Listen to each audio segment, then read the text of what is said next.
ini kami kelompok 1 akan mempresentasikan hasil dari penelitian kami yang berjudul penerapan sistem informasi manajemen berbasis website terhadap efektivitas pelayanan penerimaan santri baru di pesantren pelajar Al-Fat. Yang pertama, materi akan disampaikan oleh Kak. Yang pertama yaitu sistem informasi manajemen. Menurut Yakub, sistem adalah sekelompok elemen-elemen yang terintegrasi dengan tujuan yang sama untuk mencapai tujuan. Menurut kata Sutati, informasi adalah data yang telah diklasifikasikan atau diolah atau diinterpretasikan untuk digunakan dalam proses pengambilan keputusan. Sedangkan menurut Bambang Hartono, sistem informasi adalah seperangkat komponen yang saling berhubungan yang bekerja untuk mengumpulkan dan menyimpan data serta mengolahnya menjadi informasi untuk digunakan. Sistem informasi manajemen adalah suatu alat dalam organisasi yang terdiri dari unsur atau komponen yang saling berhubungan untuk menghasilkan sebuah institusi.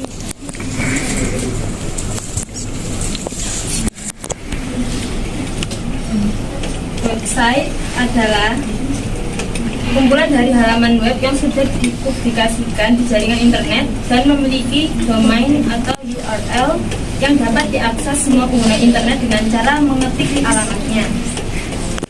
Menurut Arif, kumpulan dari halaman web yang sudah dipublikasikan di jaringan internet dan memiliki domain dapat diakses semua pengguna internet dengan cara mengetik alamatnya. Hal ini dimungkinkan dengan adanya teknologi WWW atau World Wide Web. Halaman website biasanya berupa dokumen yang ditulis dalam format hypertext yang bisa diakses melalui HTTP. Ambil ya. Jauh. Ambil. Pesantren sendiri yaitu asrama tempat santri atau tempat murid belajar mengaji dan sebagainya yang memiliki unsur santri, kiai, kitab kuning dan tradisi pengajian serta tradisi lainnya. Ada pula masjid dan bangunan yang dijadikan para santri untuk melaksanakan semua kegiatan dan menghabiskan waktu di asrama pesantren. Jadi, pondok pesantren merupakan lembaga pendidikan Islam yang mempunyai peranan penting dalam sejarah Islam di Indonesia, khususnya di Pulau Jawa, yang memiliki tujuan untuk menciptakan dan mengembangkan karakter siswa atau terjamin dalam moto pesantren Islam, yaitu menjadi cendekiawan intelek yang tahu agama, kepribadian beriman, berakhlak dan takut akan bermartabat serta bermanfaat bagi masyarakat adalah mampu berdiri sendiri.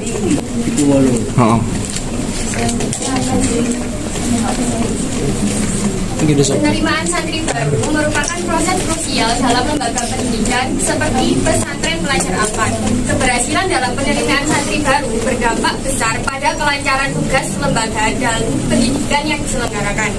Pada penerimaan santri baru di pesantren pelajar Al-Fat mempunyai 4 tahapan. Yang pertama, penyebaran brosur. Pada penyebaran brosur ini, yang menyebarkan adalah panitia santri baru, yaitu pengurus dan alumni dari pesantren pelajar Al-Fat tersebut. Yang kedua adalah tahap pengisian formulir. Pada tahap ini, calon santri wajib mengisi form yang sudah ditetapkan oleh pengasuh pondok pesantren pelajar Al-Fat tersebut. Yang ketiga adalah penyetoran berkas yang berupa foto 3x4, fotokopi kartu keluarga, surat pernyataan santri, surat pernyataan orang tua atau wali santri, dan yang terakhir adalah sowan atau bertemu kepada pengasuh. Dan yang keempat adalah tahapan maksamba, yaitu masa ta'aruf santri baru. Pada tahap ini bertujuan agar para santri nantinya mengerti dan mentaati segala peraturan yang ada di pesantren pelajar Al-Fat. Selanjutnya, hambatan dari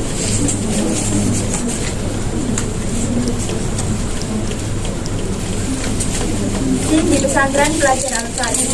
Berdasarkan pengelolaan sistem informasi negara untuk proses-proses penerimaan santri baru seperti penyebaran brosur dan persyaratan pendaftaran yang dilakukan secara online dan Dan tentunya hal tersebut diterima dengan baik oleh para pendaftar, serta dapat memudahkan mereka dalam mendapatkan informasi melalui media teknologi atau sistem online. Hal ini tentunya sejalan dengan kemajuan teknologi pada saat ini.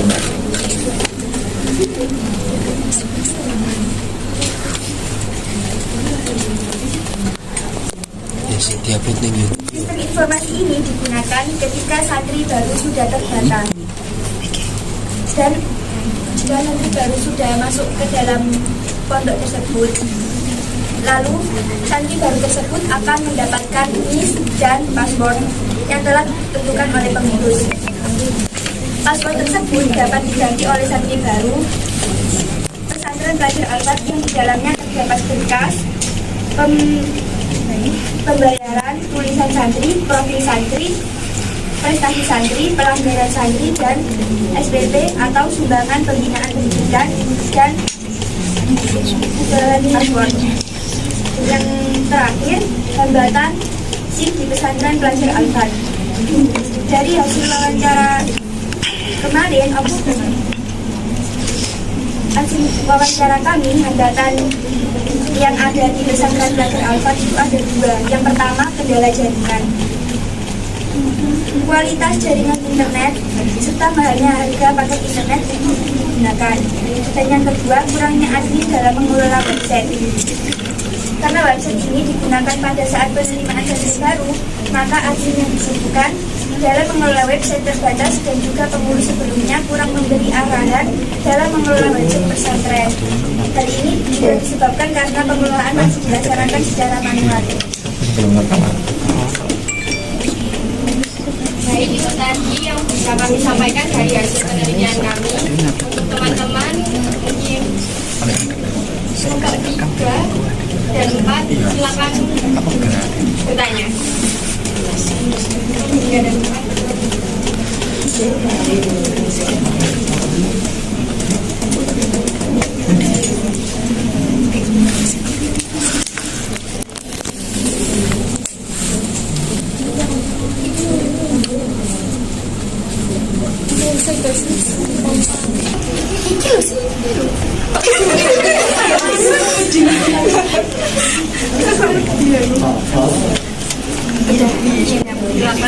Baik, saya perwakilan dari kelompok 4, izin bertanya, siapa saja yang terlibat dalam pembuatan website pendaftaran dan bagaimana cara mengelolanya?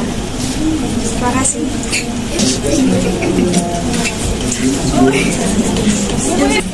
Saya dari perwakilan kelompok 3 tentang hambatan di pesantren pelajar Al-Fat.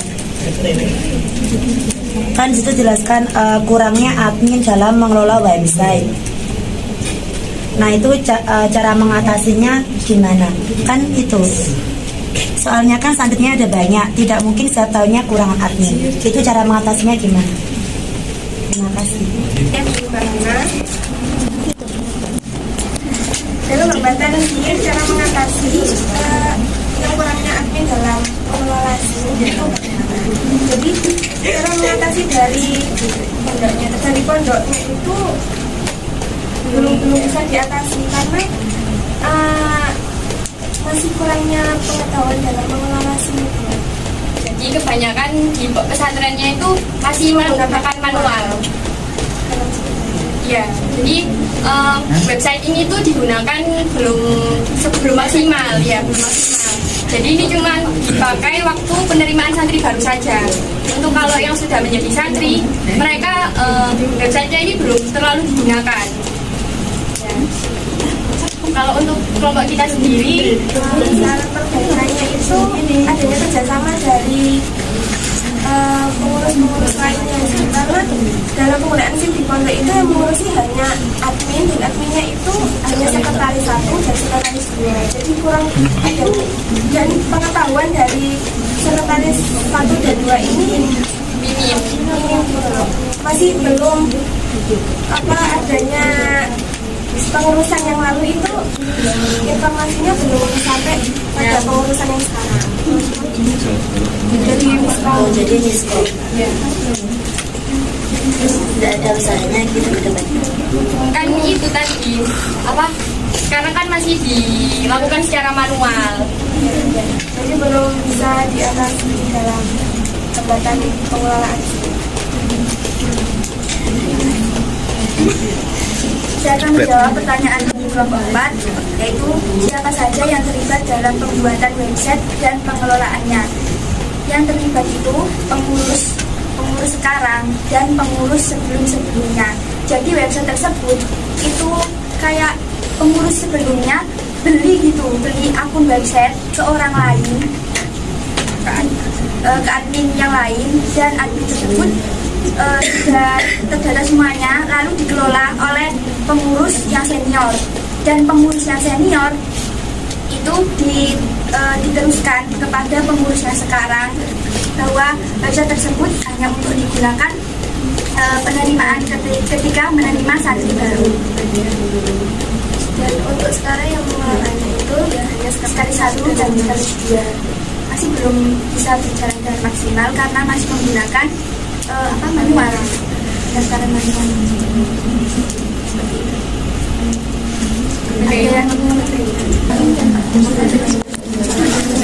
Baik, terima kasih. Itulah tadi presentasi dari kelompok kami. Kurang lebihnya mohon maaf. Wassalamualaikum warahmatullahi wabarakatuh. Waalaikumsalam.